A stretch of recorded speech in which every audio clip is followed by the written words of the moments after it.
Então vamos lá. A aula de hoje é... Peraí, depende. Vocês fizeram as atividades de recursão? Nem começaram ainda, estão aguardando? Olha. Tá vendo? Diga. Tá com o celular do rapaz aí? Tô. Ele pediu pra eu pegar o favor. E cadê ele? Esse que tá com Covid. Ah, tá. Não tá roubando não, é dele mesmo. Tô brincando. Não sei, não te conheço. Conhece sim. Conheço, mas eu não lembro, porque eu não sei de ninguém por mensagem. Ai, tu é a Gabi? E aí, Gabi, bate aqui. Não reconhece ninguém de máscara aí. Ok, meu povo, vamos nós. Então, essa atividade, ela é uma das mais divertidas que eu conheço da disciplina, porém, ela não é uma das mais óbvias, assim, da gente entender. Eu queria um pincel, ó. Eu vou fazer aqui. Então, como é que funciona a brincadeira do labirinto, tá? E ela é importante para vocês entenderem o backtracking, uma das técnicas que a gente vai aprender para resolver problemas. E esse aqui ele é bem interessante de a gente enxergar. Qual é o nosso objetivo? É criar um labirinto perfeito. Um labirinto perfeito, ele é um labirinto onde de qualquer ponto para qualquer ponto eu tenho apenas um caminho. Esse daqui é o algoritmozinho que cria o labirinto perfeito. Então, se você imaginar que você vai desse ponto aqui para esse ponto aqui, você tem um único caminho, que é esse. Para conseguir construir um labirinto perfeito, uma das técnicas é criar uma matriz de paredes e furar aleatoriamente paredes, desde que eu nunca faça um furo que me dê um loop, que me permita um loop. Então, só isso. Então, vamos lá. Vou começar aqui do mais simples, ok? Então, faz de conta que a parede está toda preenchida. Se eu furar uma célula, eu vou ter um loop? Uma única célula. Quantas paredes tem ao lado dessa célula aqui que eu estou apontando o mouse? Se a gente pensar só nos cardeais, eu tenho 4, né? Então, se eu tenho 4 paredes, está de boa, eu posso furar. Pensando de forma recursiva, cada parede cuida só da sua própria vida. Precisa chamar a recursão para os seus vizinhos, mas para a gente ter um labirinto aleatório, ele vai chamar aleatoriamente para cada um dos vizinhos. Então, ele vai ter um vetor de vizinhos, os 4 vizinhos dele. Ele embaralha esse vetor, que nem aquele algoritmo de embaralhamento que a gente fez. E aí, nesse vetor embaralhado, ele vai chamar para cada um dos vizinhos a própria recursão. Qual é a chamada recursiva que ele faz? Se fure. Então, ele vai pedir para a parede se fure e o algoritmo vai rodando de forma recursiva. Enquanto eu puder me furar, eu me furo e mando os outros se furarem. É uma coisa meio automutilação. Então, eu me furo e mando os outros se furarem. Eu me furo e mando os outros se furarem. Então, vamos imaginar aqui, para esse ponto, ele pode se furar? Ele olha quantas paredes abertas eu tenho, assim, né? Quantas paredes fechadas eu tenho do meu lado? Tenho 4 paredes fechadas, então eu posso me furar. Se furou. Aí ele faz a lista dos 4 vizinhos, em cima, esquerda, para baixo e direita, e aí começa a chamada recursiva. Vamos imaginar que ele chama para o vizinho da esquerda. O vizinho da esquerda pensa, eu posso me furar? O que é que ele contaria? Ué, eu posso me furar se eu tenho pelo menos 3 paredes. Quantas paredes eu tenho? 2, a de cima e a de baixo só, né? Que a da esquerda não existe, né? Parede, e a da direita já está furada. Então, ele vai retornar a recursão dizendo, ó, sinto muito, mas eu não posso me furar. Mesma coisa se ele tentar para o cara de cima. O cara de cima vai retornar quantos? Olha, eu tenho 2 paredes, o da esquerda e o da direita, em cima não é parede, embaixo já está furado. Não posso fazer nada. Se ele chamasse para a esquerda, ou para a direita, ou para baixo, o da direita retornaria que existem 3 paredes, em cima, embaixo e direita, e o de baixo também retornaria 3 paredes, esquerda, direita e embaixo. Então, o nosso labirinto vai começar para a direita ou vai começar para a esquerda, dependendo da aleatoriedade com que o vetor de vizinhos foi embaralhado. Estamos de boa até aí? Ok. Então, vamos imaginar Aqui seria o primeiro vizinho chamado foi o da esquerda, vai retornar. O segundo foi o de cima, o terceiro foi o de baixo. Ele ainda não chamou o vizinho da direita. Quando a recursão retornar, ele vai chamar o vizinho da direita.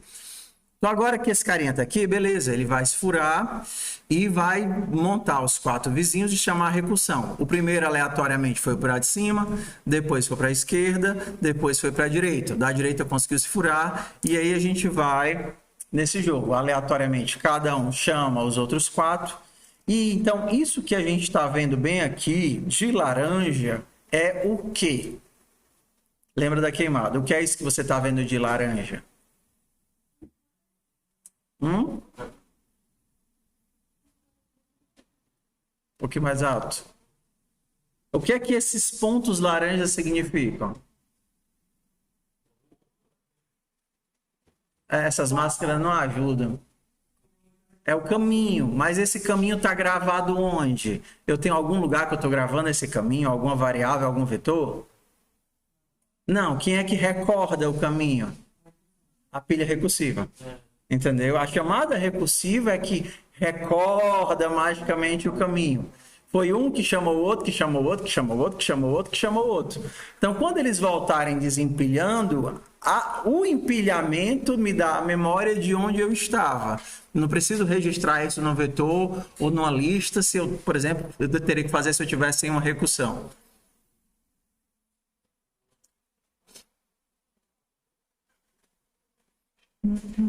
E aí vai, vai, vai, vai, vai, vai, vai, vai, vai, vai, até eu ter isso daqui.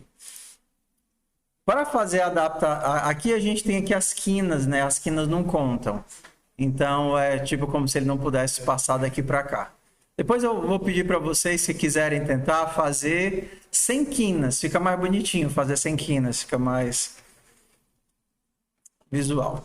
Então, como o nosso tempo já está acochado, nosso objetivo hoje é fazer o algoritmo no modo texto e prestar atenção às estruturas, porque vocês vão ter que modificá-lo para algumas variantes. Então, vamos lá. O algoritmo base está de boa? Então, vamos tentar fazer juntinhos. Primeira coisa que eu queria saber é que se vocês já viram argc e argv. Argumentos? Nunca viram argumentos, não? Tá, então MKD 05 lab. O que são argumentos? Argumentos são parâmetros que a gente passa para main e que fazem o nosso programa, né, se comportar como a gente recebe normalmente aqui pela main. E aí a gente escreve eles como int arg c char asterisco argv, assim. Então a gente tem... é melhor deixar claro, né? Melhora o contraste.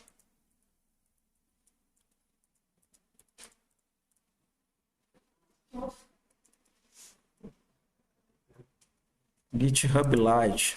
Pronto. Botar uma fonte mais gordinha. Pronto. O argc vai te dizer quantos argumentos você recebeu e o argv vão ser os argumentos. Então, por exemplo,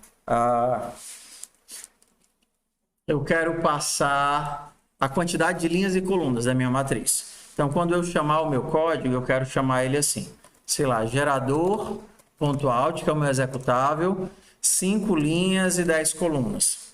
Então, eu vou ter aqui 3, o argc vão ser 3, que o primeiro sempre é o nome do programa. O arg, e aí aqui ó, eu tenho que esse número vai ser 3, porque eu tenho 3 argumentos. O argv0 vai ser o nome, o argv1 vai ser o número de linhas e o argv2, 0, 1, 2, vai ser o número de colunas. Então, ok. Então, bora lá. Se quantidade de argumentos for diferente de 3, eu vou avisar para a criatura como é que ela tem que usar o meu programa. stdcout executável, número de linhas, número de colunas. Pronto, eu tenho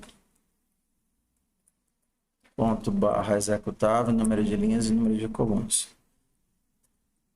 Barra N. Então, se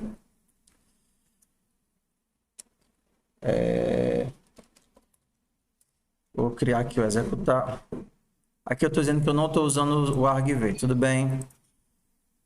Aí aqui eu vou dar um exit 1, dizendo que deu errado o meu código. Era para só ter digitado certo.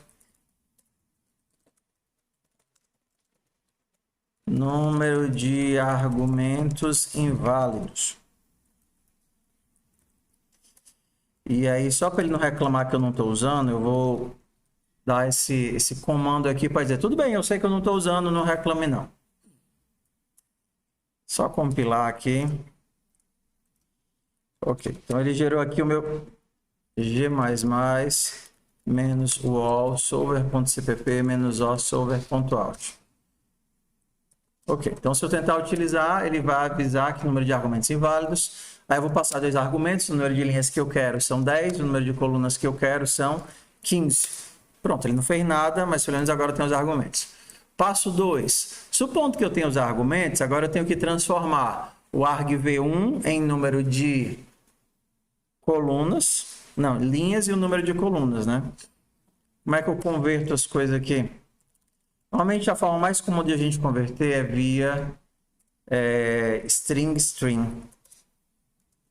Então esse daqui é o canivete suíço de conversão de todos os tipos de coisas no mundo, string. Então eu preciso do primeiro argumento. Então eu vou ter número de linhas, inicializar com 0, e número de colunas também inicializar com 0. Aí o que é que eu quero? Eu quero criar um string, exato. Ok. Vou criar uma string, vou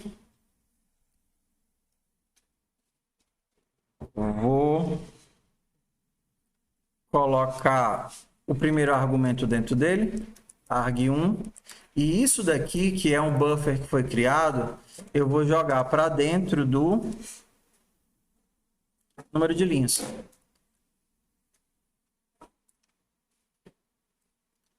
String. Ah, precisa disso não. Pronto. Então, isso daqui é um objeto, que é um fluxo, que foi inicializado com esse texto, e desse fluxo eu vou tirar o inteiro. Fazer a mesma coisa do outro lado. String argv2. E desse objeto, que é um fluxo, eu vou tirar o número de colunas. Pronto, agora eu tenho já o número de linhas e o número de colunas. O número de linhas é esse. Número de colunas, esse daqui. E aí, bora testar nosso código.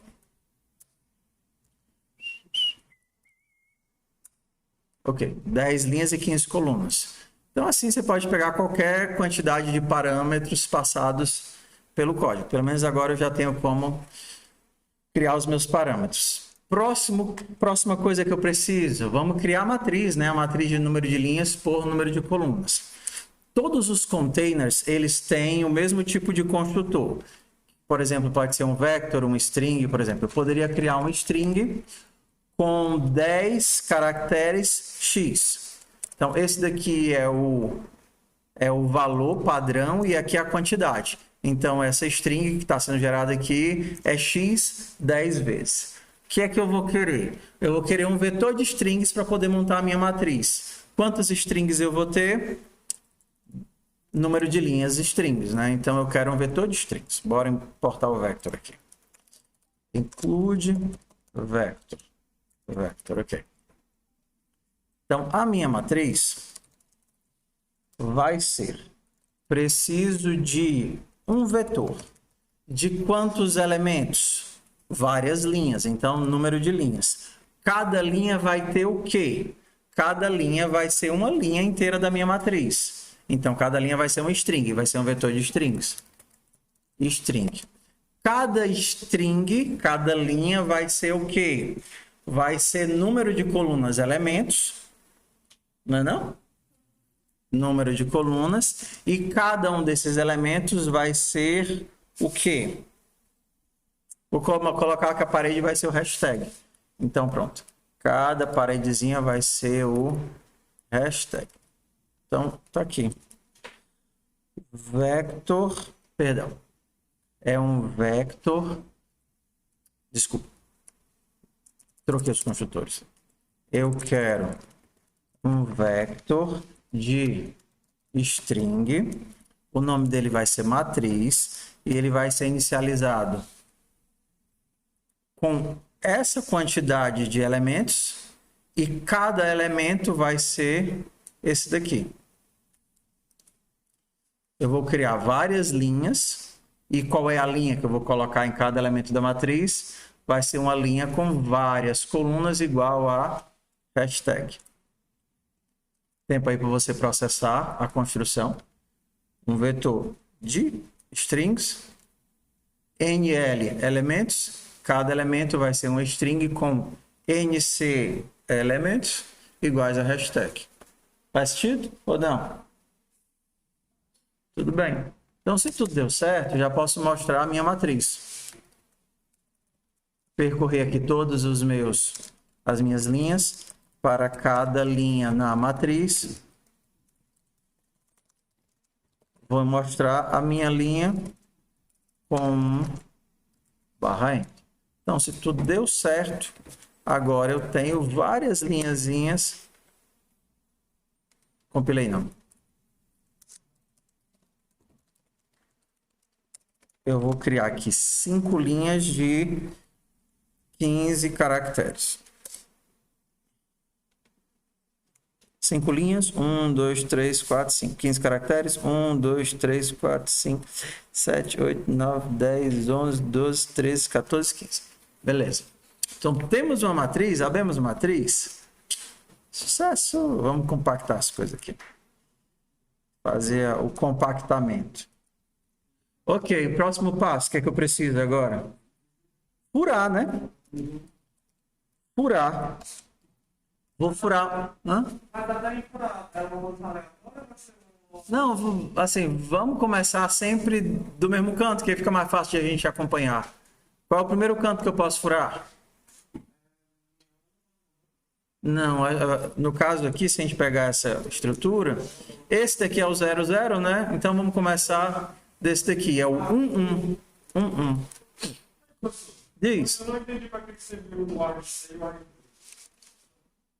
é a forma como você recebe o que foi digitado. Porque, assim, se não fosse assim, ó, eu estou invocando a função e passando os parâmetros como se eu estivesse digitando um comando. Ó, ls, ponto, ponto. O ponto, ponto é um argumento para o ls. Quando você manda remover alguma coisa, eu vou remover -rf, o arquivo solver.cpp. rm é o comando, -rf é o primeiro argumento, solver.cpp é o segundo argumento. Então, eu estou passando tudo isso daí na invocação do comando. Porque se não fosse isso, eu teria que fazer o quê? Ler, tipo assim, digitar, rodar o meu código, e aí depois de rodar eu teria que digitar, e ele leria da entrada o número de linhas e o número de colunas. Eu não quero ter que informar isso como se fosse entrada. Eu quero informar isso como argumento do programa. Aí eu posso botar na compilação. Entendeu? Aí eu não preciso lidar com entrada e saída nesse caso. Eu mando como argumentos para o programa executável. Legal, né? Ok, então agora eu vou furar a partir da posição 1, 1. Ok, então agora a gente vai ter que invocar aquilo que a gente fez na semana passada, né? Primeira coisa, eu criei uma posição, que fica mais fácil de lidar com eles, não foi? Uma posição tem o número de linhas e o número de colunas. Exato, linha e coluna, que é onde eu estou, né? Perfeito, querido. E um construtor. posição, eu vou inicializar linha e coluna. Vou usar aqui a lista de inicialização para poder inicializar direto. E aí eu vou inicializar a linha, que é atributo com a linha do parâmetro, e a coluna, que é atributo com a coluna do parâmetro. Aí depois de inicializado não tem o que fazer. A gente fez a comparação, né? Mas eu acho que nem vai precisar aqui. Ok, pronto. Gerador de vizinhos. Quero saber quem são os vizinhos do meu ponto. Então, o meu gerador de vizinhos me retorna um vetor de posições. E eu coloquei ele como pegar vizinhos. Pegar vizinhos de uma posição P. Quem são os vizinhos de uma posição P? Vamos desempacotar o P para ficar mais fácil. O L e o C de P vai ser igual. A primeira posição da esquerda é... Não, esquerda é linha e coluna menos 1. O de cima é linha menos 1 e coluna. O da direita é linha e coluna mais 1. E o de baixo é linha mais 1 e coluna, mesmo coluna. O bom de fazer assim é que se a gente precisar ver os 8, é só adaptar os vizinhos que eu estou varrendo. Ok? Então pronto. Só lembrando que como eu estou criando... Como ele está esperando na saída um vetor de posições, ele já vai converter isso daqui, né? A primeira chave para vetor, e cada um desses elementos ele vai invocar o construtor padrão de posição. Então, casa certinho. Oi. Pode, só vai ter que colocar os 8 ao invés dos 4. Vai colocar todos os 8, né? A gente precisaria aí, por exemplo, esquerda, linha e coluna menos 1. A diagonal aqui da esquerda seria linha menos 1, coluna menos 1. Aí depois, linha menos 1, coluna, linha, coluna mais 1. E aí por aí vai até fazer os 8. Vamos fazer com 4 aqui. Ok, e agora eu furo. Buraquinho. Furo 1. Beleza. Bora aqui fazer o furar. Void furar. Furar recebe uma matriz. Uma matriz para gente é um vetor de strings. Vamos ter que ficar escrevendo isso? Bora fazer o que é uma matriz. Using uma matriz vai ser um vector de string. Então a gente está criando esse tipo aqui. O tipo matriz é um vetor de string. Então aqui eu posso dizer que eu vou receber uma matriz chamada de mat e uma posição que eu quero furar. Posição que eu quero furar. A pergunta é: eu posso furar essa posição? Porque cada nó cuida da sua própria vida. Vamos começar pelos casos fáceis. Quando é que eu não posso furar essa posição? Quando ela não existe. Tudo bem? Então, vamos fazer assim para facilitar. O número de linhas vai ser match.size e o número de colunas vai ser matriz 0.size. Mesma coisa que a gente fez na queimada, né? Quando é que o ponto não existe? Se ponto... Descompactar o ponto também.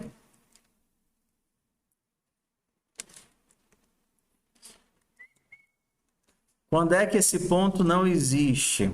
Se a linha for menor do que 0 ou linha for maior ou igual ao número de colunas, não existe. Ou, qual outro caso? Se coluna for menor do que 0 ou coluna for maior ou igual ao número de colunas. Qualquer um desses casos, ponto não existe, dá para furar? Não. Acabou-se. Ok. Existe. Posso furar? Qual é o próximo caso que eu não posso furar? O caso trivial. Que eu não posso. Eu quero primeiro me livrar dos casos triviais. Qual é o caso que eu não posso furar? Não, antes disso, se já está furado, não posso furar a cor que já está furado. Eu sou assassinato, você fura quantas vezes forem necessárias. Não? Então, supondo, já que eu sei que ele existe, se a matriz nessa posição, linha, coluna, for diferente de parede, então também não tenho o que fazer, pego o B, capo o gato. Ok, agora eu sei que existe e é parede. Existindo e sendo parede, eu só posso furar se eu puder furar. E eu posso furar se ela tiver o quê? Pelo menos três paredes, né? Então, como eu não vou colocar esse código aqui, então eu vou fazer o seguinte. Se não pode furar a matriz nessa posição, ou seja, se é porque já está furado, se não pode furar a matriz nessa posição, então eu também retorno. Supondo que eu posso furar, o que é que eu faço agora? Eu furo. Hora de fazer o buiaco. Como é que era aquela piada, né? O que é o fuio? É um buiaco na parede. Bora lá. Se eu posso furar, eu furo. Matriz na posição linha e coluna, recebe. Vou furar com um pontinho. Pronto. Fiz o buraco. Agora que eu furei, já está resolvido esse nó. Qual é o próximo passo? Chamar a recursão. Para onde? Para todos os vizinhos na lateral dele. Não. Você cuida só da sua vida. Você, ponto, cuida da sua vida. Você tem que se preocupar se seu vizinho pode ser furado, não pode ser furado, é parede, não é parede. Você vai se preocupar com isso? Não. Você cuida só da sua vida, que é o quê? Rapaz, se eu posso me furar, eu me furo e jogo o problema para os lados. Ponto. Então, você vai ter que criar um vetor de vizinhos, tudo bem? Que seria pegar vizinhos de ponto, né? Esse vetor de vizinhos, você vai fazer o quê? Você vai embaralhar ele, você vai pegar os seus 4 vizinhos e embaralhar, para fazer com que a sua chamada não seja sempre sequencial. Você pega os 4, bota juntos, embaralha os 4 e chama para todos os 4 a mesma função, que é qual? Furar. Aí, vocês 4 aí, se furem. E aí, se ele não pode se furar, ele não se fura. Se ele pode se furar, ele se fura e acabou esse problema. Então, a gente vai precisar de uma forma de embaralhar nossos vizinhos. Vamos fazer o seguinte, para ficar mais simples. Vou fazer o meu shuffle aqui. Shuffle vector de posição. Então, eu vou receber um vetor de posições e vou retornar o vetor de posições embaralhado. Eu falei da semana passada, né, como é que embaralhava, que já tem uma função pronta que embaralha. Ou não? Falei, né? A forma fácil, assim, né, manual seria para todas as posições, escolhe aleatoriamente uma posição do vetor e troca o outro. Aí vai para a segunda, escolhe alguém e troca os dois. Aí para a terceira, escolhe alguém e troca. Mas a gente pode fazer isso já usando o algoritmo. Mas saiba que você não precisaria dele, né? Algoritmo. Nem percebi que eu estou sem o Copilot, ó. Algoritmo. Tinha desativado o Copilot. Vai ficar de molho hoje, Copilot. Beleza. E esse seria o Handle Shuffle. Quero embaralhar o meu vetor do começo até o final. O Handle Shuffle, ele é o que nós chamamos de função... Não é, papai? In place. Você tem 2 tipos de função, a in place e a não in place. A in place é a que faz a modificação no próprio elemento, e a que não é in place, ela retorna a informação modificada. O Handle Shuffle, ele é in place. Ele é um void, ou seja, ele não retorna nada, ele faz a modificação na estrutura. Então, o que a gente está fazendo é criando uma função shuffle que não é in place. Porque eu vou pegar a cópia do vetor. Tá vendo que eu estou passando por cópia? Vou pegar a cópia dele, embaralho e eu retorno vet. Só que eu estou retornando a cópia embaralhada, não estou embaralhando o vetor original. Se eu quisesse embaralhar o vetor original, então eu receberia a referência e não a cópia. Não quero embaralhar o vetor original, quero retornar o vetor embaralhado. Então agora eu posso concatenar. Eu peguei os vizinhos e agora embaralhei os vizinhos. Então isso daqui são os vizinhos de P embaralhados. Sim ou não? Estão comigo ou estão semigo? Já pularam do barco? Olha que aí, vocês estão com... Hã? Estão acompanhando até aqui ou já pularam do barco? Se forem pular do barco, vocês avisam, que aí eu desacelero. Vamos lá, recapitulando. O que é que eu quero?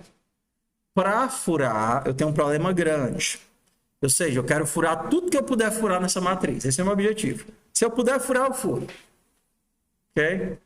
Como o problema é complicado demais, eu reduzi para o seguinte problema.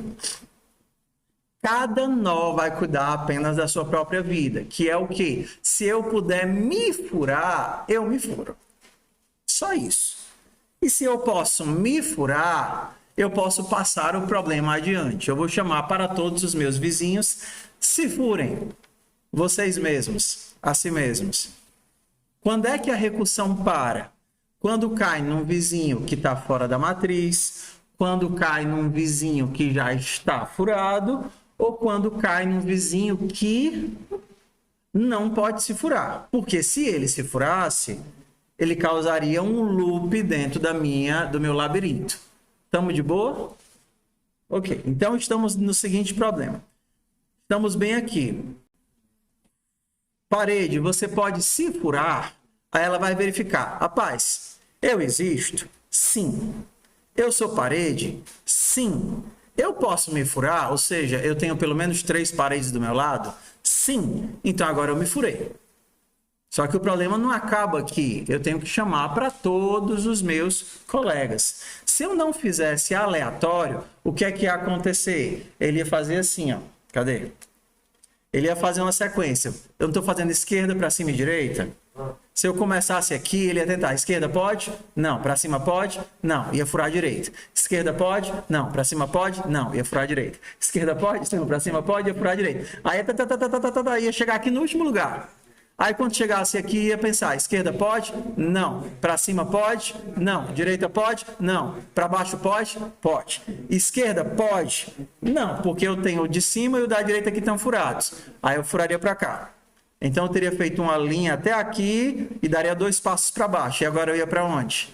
Esquerda, esquerda, esquerda, esquerda, esquerda, esquerda. Exato. Então se eu... Estou dizendo, se eu não tivesse aleatoriedade, eu faria um zigue-zague.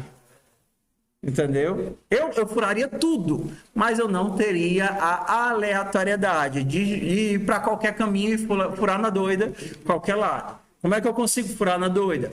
Para todos os meus vizinhos, para os 4, antes de chamar a recursão, eu embaralho os 4. Eu sei que eu ainda vou chamar os 4. Eu tenho a garantia que eu vou chamar os 4. Eu não esqueci de nenhum. Só que eu não vou chamar na ordem, esquerda, direita, para cima e para baixo. Ok? Tudo bem? Então, em vários casos, por exemplo, se vocês forem assistir aquela aula sobre recursão, que tem lá o problema do backtracking, que seria o sudoku, que seria vários outros problemas exatamente parecidos. A montagem do problema é exatamente igual a essa. Cada nó vai tentar resolver a sua vida e vai disparar o problema para o nó seguinte. E aí o nó seguinte vê quais são os casos que cabem e aí dispara e vai fazendo assim, montando, montando, montando até tentar resolver tudo. Aí vamos lá. Ok, peguei os meus vizinhos, embaralhei os meus vizinhos e o retorno disso é um vetor de vizinhos embaralhados. O que é que eu vou fazer agora? Para cada vizinho nesse vetor, o que é que eu vou fazer agora? Chamar o furar nessa matriz para esse vizinho. Diz. O alto é da linguagem ou da biblioteca? Não, o alto é da linguagem. C++ a partir de 11. Então, o que é que ele faz? O auto faz o seguinte. Tem lá naquele vídeo sobre, no comecinho do introdução ao C++. Se o lado direito é bem definido, ele deduz o lado esquerdo. Por exemplo, isso daqui não faz sentido. Ele vai perguntar, ué, como é que eu vou adivinhar o que é x? Aí se você disser isso, ó, x é 6. Aí, beleza, x é um inteiro. X é um float. X é um double. X é um float. X é um char. X é uma cadeia de caracteres. X é uma string. Entendeu? O default do auto é sempre cópia. Então, se você quiser... ele vai fazer com que x seja um inteiro. Então, x vai ser a cópia de A. Se você não quer que seja cópia, você tem que colocar o i comercial. Entendeu? Pronto. Beleza, bora lá. Faltou passar aqui. Eu quero começar da posição 1. Ok. Não, falta o pode furar, que é onde eu olho para aquele ponto e verifico se ele tem pelo menos 3 paredes ao lado dele. Aqui é a função base. Agora a gente vai para aqui. Pode furar. Como é que eu sei se eu posso furar dessa matriz essa posição? Vamos lá. Matriz. Como é que eu sei que eu posso furar dessa matriz essa posição? Aí a gente vem aqui para os mesmos testes. Eu nem precisaria vir para esses testes, porque ele só vai cair no pode furar se o elemento existir, na verdade, e se ele for parede. Então, assim, eu não precisaria fazer os testes. Como é que eu sei que eu posso furar? Ele tem que ter pelo menos 3 paredes. Então, eu vou olhar todos os vizinhos dele e contar quantos desses vizinhos são paredes. Para todos os vizinhos de pegar vizinhos de P, se matriz vizinho.L, vizinho.C for parede, eu incremento o contador.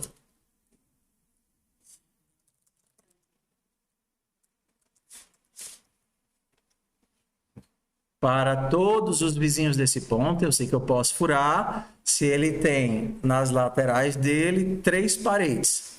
Correto? Ok? Para todos os vizinhos dele, se ele tem como vizinho uma parede, conte mais. Só que isso daqui vai dar errado. Por quê? Tá faltando um teste, né? Se ele existe, eu tenho que saber se esse cara aqui existe ou não.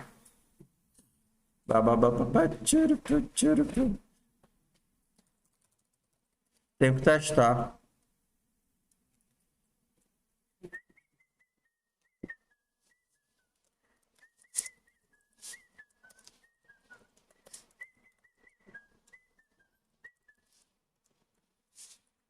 Para cada vizinho. Decompor o vizinho aqui. Vou precisar de número de linhas e número de colunas. Eu devia ter feito uma função, porque é um saco ficar fazendo isso. Se esse vizinho está fora dos limites, então eu vou olhar o próximo. Para cada um dos vizinhos, decompus o vizinho. Se ele está fora dos limites, então eu não conto, né? Se não, eu testo se ele é parede. Se ele for parede, eu retorno... Não, aí eu sei quantos tem. Se a quantidade de paredes for 4, é porque não tem ninguém e eu posso furar. Se for 3, eu posso furar, porque provavelmente quem está chamando é a parede que está furada. Ó, nesse caso aqui... Esse cara tem quantos vizinhos furados? Tem quantas paredes ao lado dele? 1, 2, 3. Por que é que não tem 4? Porque tem essa criatura que está do lado dele que está chamando, né?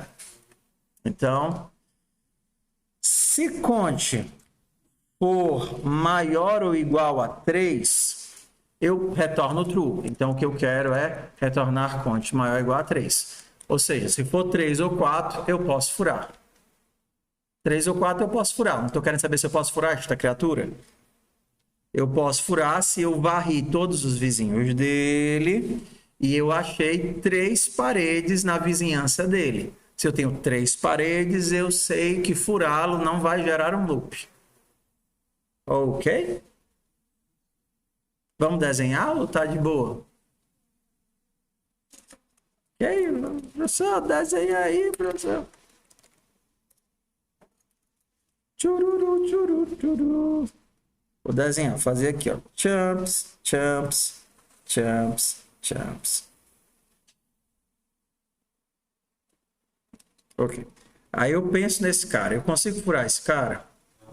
Não, porque ele só tem 2 paredes. Esse daqui eu também não consigo, porque ele vai ter 3 paredes. 1, 2, 3. Esse daqui eu consigo. Esse daqui eu consigo, supondo que tudo aqui está furado, né? Aí, se eu furar esse daqui só vai ter 2 paredes, mas esse daqui vai ter 1, 2, 3 paredes que pode furar. 3 que ainda são hashtag. Então, o que eu vou fazer é olhar se esse cara tem pelo menos 3 hashtags ao lado dele. Esse daqui não vai ser mais hashtag, né? Então, para todos que tem 3 ou 4, esse daqui tem 4 paredes. Então, eu preciso olhar 3 ou 4. Não posso olhar sempre 3. Esse daqui eu tenho que conseguir furar. Ele tem 4, não tem 3. Então, se ele tem 3 ou mais paredes, eu posso furá-lo. Então, beleza. Se eu não posso furar, retorne. Se não, fure. Ok, agora é a hora de ver a furação. Vou fazer disso daqui uma função para poder mostrar, né? Void show matrix match. E aí, para a gente fazer interativo, eu vou dar aqui o get char. Get. Oi.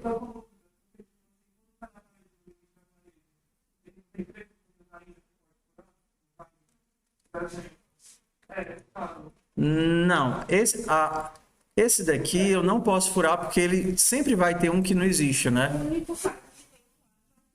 O único caso que tem 4 é o primeiro. Todos os outros vão ter obrigatoriamente 3. Claro, os que podem ser furados. Quando eu chegar numa quina, aí eu vou ter 2, né? Por exemplo, ele vai conseguir furar esse daqui de cima. Deixa eu ver.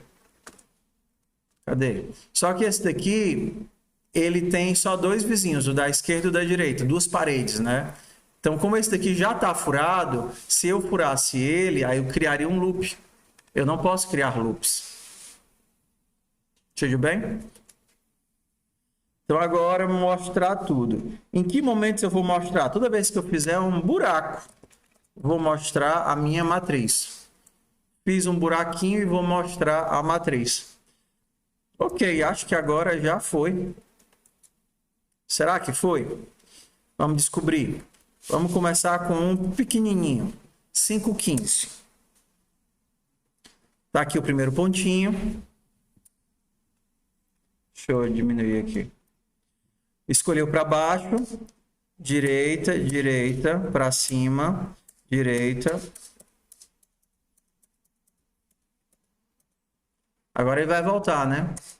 Não dá para ele ver, ele voltou para cá, furou aqui, furou aqui. Ok, tá aqui a nossa matriz final. Os pontinhos são os caminhos, dá para a gente ver que não temos nenhum loop. Ok, se eu quisesse jogar isso daqui para a saída, bastava, por exemplo, fazer o redirect e jogar na saída.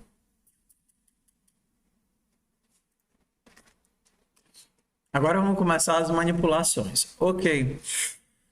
Quero ver a pilha recursiva. Quero ver aquele laranjinha que é a minha pilha recursiva. Como é que eu mexo nisso daqui? É só marcar, da mesma forma da queimada, né? O que é que a gente fazia? Depois de chamar os vizinhos, eu marcava que tinha saído. Bastava agora eu fazer o seguinte, ó. LC recebe vazio. Então agora, depois de fazer a furação e chamar os vizinhos, eu desfaço o ponto. E aí no final eu vou ter o ponto, que é a minha pilha recursiva, e quando eu estiver voltando da recursão, eu vou deixar só os espaçozinhos em branco. Vamos fazer aqui um maior. Vou fazer aqui 10 linhas e 40 colunas.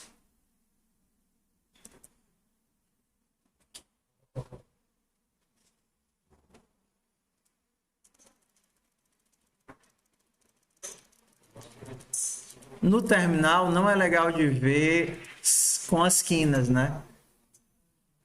Com ele podendo entrar de quina, não fica tão bonitinho ver de quina. Eu acho que aqui tem um exemplo sem as quinas. Cadê? Ah, eu botei lá no Telegram.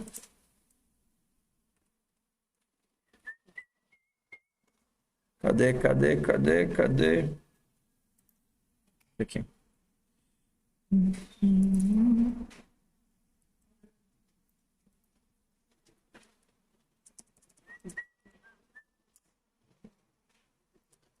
github.com/snapcode xcode ed arcade.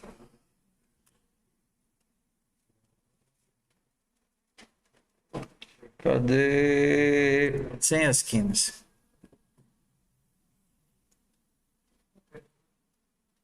Parece que é recurso, né? Fica mais fácil ler. Esse daqui é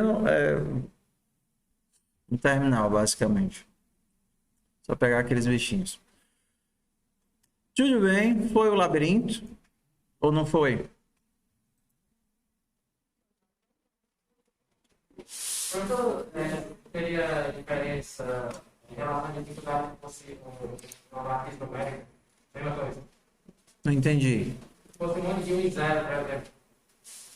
Mesma coisa? Um número, se não fosse É a mesma coisa, é só representação visual, né? É só representação visual, não muda nada. Pode ser sim. Ok. O povo não tá aqui, eu tô triste, eu queria fazer outras coisas com eles. O povo foi embora. Vai, mas não tem a mesma graça sem eles, né?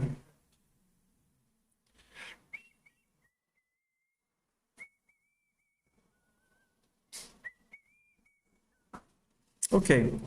Já que vocês entenderam com recursão, como é que a gente faria essa continha sem a recursão?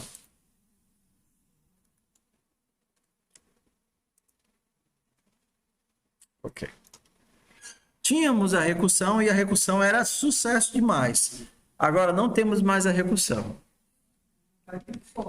Não tem bocado de fome.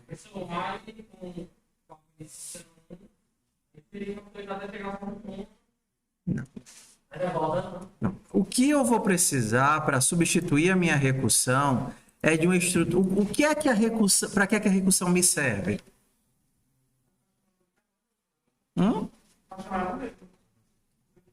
Não, mas tudo bem, mas por que é que a recursão é importante? O que é que a recursão guarda de informação para mim? A pilha. A recursão guarda o caminho que eu percorri até esse resultado.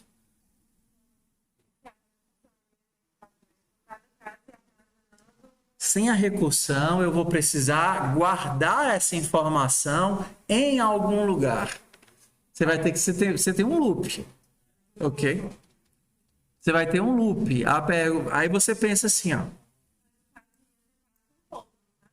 No primeiro lugar, aí eu tava os 4 e guardava os dias. Agora, sem a recursão, eu vou ter que analisar o caso antes de entrar no caso e eu vou precisar, como é que eu diria, guardar a memória de por onde eu passei. Ok? Então, vamos imaginar que agora o algoritmo é diferente, mas no fundo é a mesma coisa. O que eu vou precisar é substituir os recursos que a recursão me dava por outros recursos. Então, agora é o seguinte. Eu vou ter uma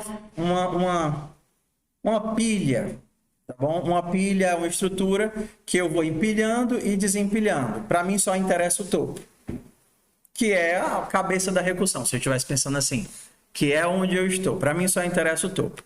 Então, eu furo o primeiro elemento, coloco ele na pilha e a nossa lógica agora é o seguinte.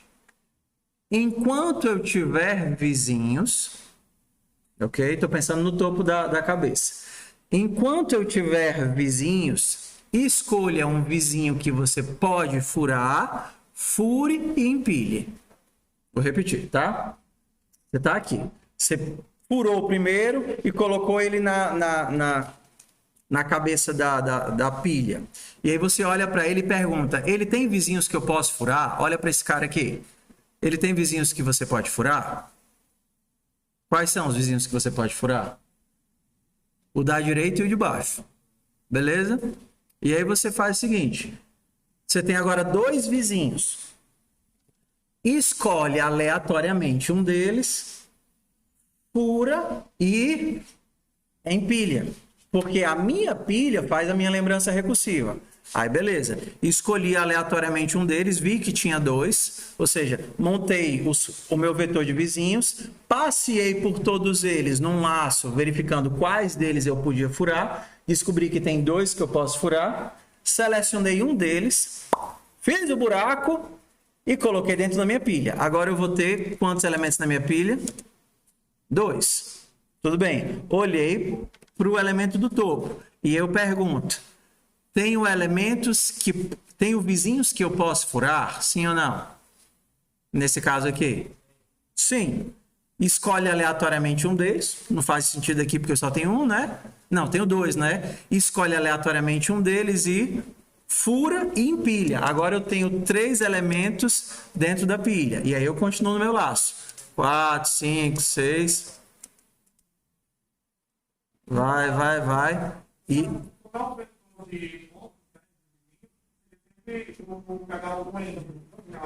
Exato, sempre o IND, que seria o último elemento da pilha, né? E aí, deixa ele correr agora até não ter mais para onde ir. Beleza, cheguei bem aqui. Aí a pergunta eu tenho vizinhos que eu posso furar? Não. Então, desempilha. Ou seja, o cara que estava no topo da pilha do meu vetor, o que é que eu faço? Derrubo ele. Quem é que agora é o topo da pilha? Esse daqui. O anterior. E aí eu volto para o anterior e pergunto, tem algum vizinho que eu possa furar? Nesse caso aqui? Não. Então, desempilha. E aí eu viria para cá, né? Tem algum vizinho que eu posso furar? Tem. Fura e empilha. Tem algum vizinho que eu posso furar? Tem. Fura e empilha. Tem algum vizinho que eu posso furar? Nesse caso aqui, tem o de cima e o de baixo, né? Escolhe aleatoriamente e empilha. Então, o algoritmo é só esse. Enquanto, se tem alguém que eu posso furar, escolhe aleatoriamente e empilho. Se não tem, desempilho. E aí... Oi. Mas no caso do while, como ele ia desempilhar? É o que a gente vai fazer agora. Professor, você acabou de passar o com recursão, deixou nem a gente se recuperar. Tá de boa aqui? É moleza o recursivo, né? Moleza. Bora agora por pilha. Empilha, bora lá. Solver.cpp para pilha.cpp. Vamos mudar esta criatura. Agora, eu não tenho mais a minha recursão. Eu não posso simplesmente, cada um cuida da sua vida, joga na doida e se resolve. Agora, o meu furar não é mais recursivo. Eu vou colocar só pelo menos o ponto de partida aqui, tá bom? O ponto P. Então, eu vou precisar aqui de uma pilha, não é verdade? Vou precisar de uma pilha.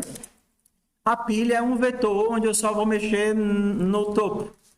std vector de posição pilha. Vou chamar a minha pilha de pilha. Esse P, eu vou imaginar que é o início, então eu vou furar P, matriz P.L, P.C, recebe furinho. E agora, o que é que eu vou fazer? Vou empilhar o ponto. Pilha ponto pushback de quem? De P. Beleza. Agora a gente vai para o loop. Qual é o meu loop aqui? Eu vou continuar no meu laço enquanto eu tiver elementos na pilha. Enquanto tem elemento na pilha, tem alguém para poder eu analisar. A pilha é a minha memória do problema. Ok? A pilha me mostra até onde eu fui. Se tem elemento na pilha, eu estou no meio do caminho. Se eu esvaziei a pilha toda, acabou-se o problema. Não tem mais quem avaliar, quem olhar, quem nada. Eu tenho que começar minha pilha com alguma coisa. Eu comecei com o primeiro ponto que eu furei. Beleza? Então, bora lá. Enquanto a pilha não estiver vazia, empty. Enquanto a pilha não estiver vazia, faça. Ok. O que é que eu faço, pelo que vocês lembram? O que é que eu vou olhar? Vizinho de quem? Do topo. Então, eu vou ter o topo. Quem é o topo? Vai ser pilha.back. Então, o último elemento da pilha, eu vou chamar de topo. Ok.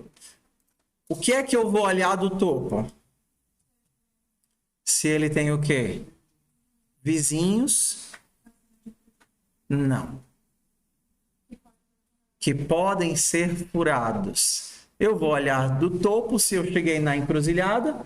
Lembra, não estou mais na recursão. Na recursão é cada um por si e Deus por todos. Aqui eu tenho que analisar o próximo passo, é diferente. Então eu estou num ponto. O que é que eu tenho que olhar? Ei, tem algum vizinho que eu posso furar? Então a primeira coisa que eu vou fazer é a lista dos meus vizinhos. Para cada um desses vizinhos, eu vou verificar se ele pode ser furado ou não pode ser furado. No final, eu vou ficar apenas com a lista dos vizinhos que podem ser furados. Depois eu sorteio um deles, furo e empilho. E continuo no meu loop. Ok? Então, eu vou fazer assim. Ó. Vou fazer assim. Autofuráveis. Pegar vizinhos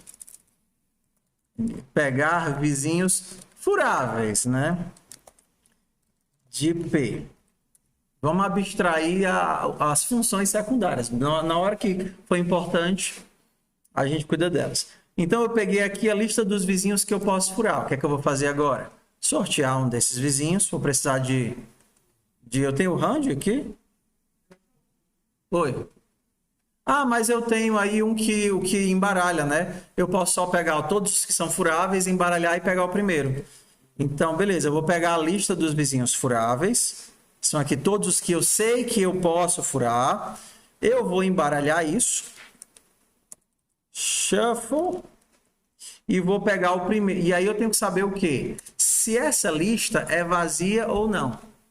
Porque se a minha lista dos vizinhos furáveis for vazia, não tem quem furar. Então, se furáveis, ponto size, for igual a 0, fazer assim. Se for diferente de 0, é porque eu tenho vizinhos que podem furar. Como eu já embaralhei, eu vou só furar o primeiro. Como é que eu furo? Então, eu vou fazer o seguinte. Escolhido. Choose one. O meu escolhido vai ser o furáveis na posição 0. E aí, furáveis na posição 0. Esse cara eu vou furar. Eu furo ele colocando matriz C.L, C.C vai ser igual a... Furei o pobrezinho. E agora eu empilho ele para continuar o meu loop. Pilha ponto pushback de C. Esse C eu não Chamar de escolhido. Escolhido. Valha-me Deus. Não? Não. Escolhido. Não, é escolhido. Beleza. Se por acaso ele não tem vizinhos furáveis, o que é que eu vou fazer agora? Não tendo vizinhos furáveis, eu preciso desempilhar.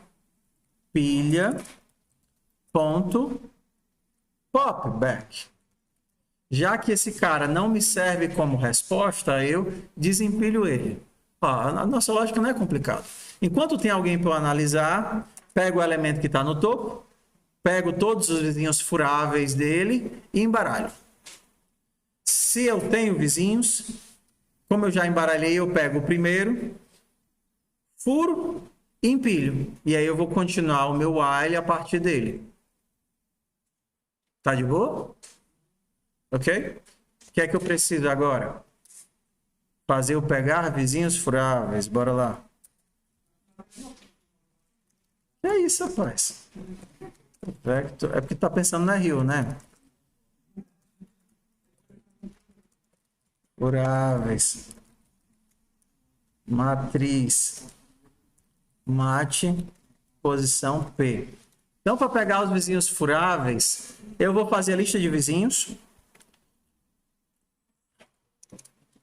Vector de posição vizinhos. Eu vou fazer a lista de todos os vizinhos e só vou inserir no resultado quem for furável. Moleza, ó. Furável. Então, para todos os vizinhos de P, para todos os vizinhos de P, para cada vizinho de P, se eu tenho uma função que testa se ele é furável ou não, né? Se é furável. Ah, se pode furar. Depois eu tenho que ajeitar esses nomes, estão muito feio. Se pode furar esse vizinho, ele entra na minha lista de furáveis. Furável.pushback de vizinho.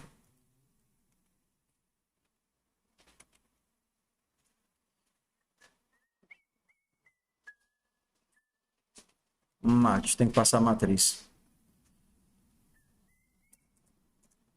Agora eu retorno furável. Era melhor furáveis, que é...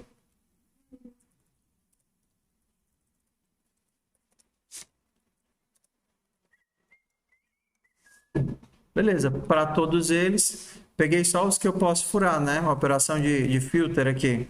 Beleza, acabou. Mentira, nem acredito que esse negócio vai rodar. É muita fé. Tenho fé, não. Eu acho que ele vai estar na parede. Qual é a condição? Para passar o vento a uma vez e... Não, mas o é furável não já faz o teste, não? O pode furar não faz o teste, não? Ele tem que existir. E aí tem que ser parede. E não, exatamente. Pode furar só para desencargo de consciência, né? Eu vou... Hã? Tem que mudar essa função aí, não? Não. Ela só vai retornar se o contábil já é maior já fez. Eu posso furar se eu tenho 3 paredes ao lado, mas agora fica faltando os outros testes aqui que o outro me resolvia, né? Por exemplo, para saber se pode furar, ele tem que existir e ser parede. Na verdade. Então, P tem que existir e ser parede. Alto L e C. Recebe P. Se ele não existe, ele pega o beco. Esse código está uma bodega. Se ele não existe, ele retorna falso.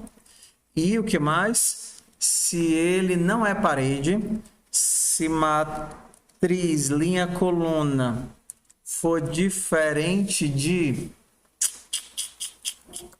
parede, ele também retorna falso. e aí ele só retorna true se ele tiver com todos os vizinhos. É muito ruim não fazer as funções e ficar com variável escapando. Pelo menos agora o LC não escapam pro resto do escopo, não tem um sombreamento de variável aqui. Ok, então se tudo deu certo, ele vai rodar de primeira, senão vocês vão ter que terminar. G++ solver.cpp. Ah, eu alterei no canto errado.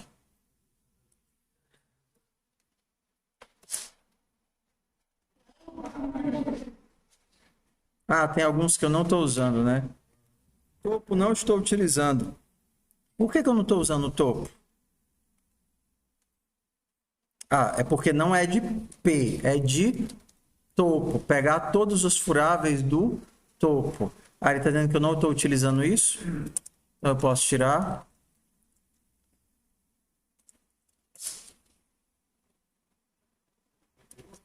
Não estou mandando imprimir, né? Então toda vez que eu furo, show mate. Foi só show que eu escrevi?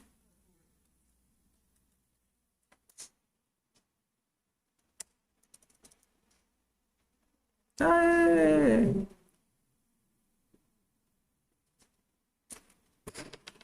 Rapaz, não é que a gente conseguiu? Ok? Então agora vocês já podem fazer aquele último exercício da lista de recursão. Só que eu sugiro que vocês assistam o restinho do vídeo antes de tentarem fazer. Ah.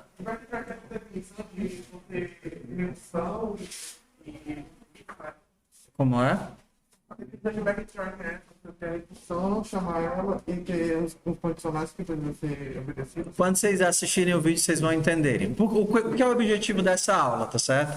O objetivo dessa aula é vocês verem a relação entre a recursão e a pilha e tentarem, de uma forma visual, perceber que eu vou resolvendo um ponto de cada vez e cada ponto resolve o seu próprio problema. Eu volto para o ponto e tento uma próxima solução. Volto para o ponto e tento uma próxima solução. Enquanto eu consigo resolver a partir daquele ponto, eu tento todas as soluções possíveis. Vocês já jogaram Sudoku alguma vez na vida?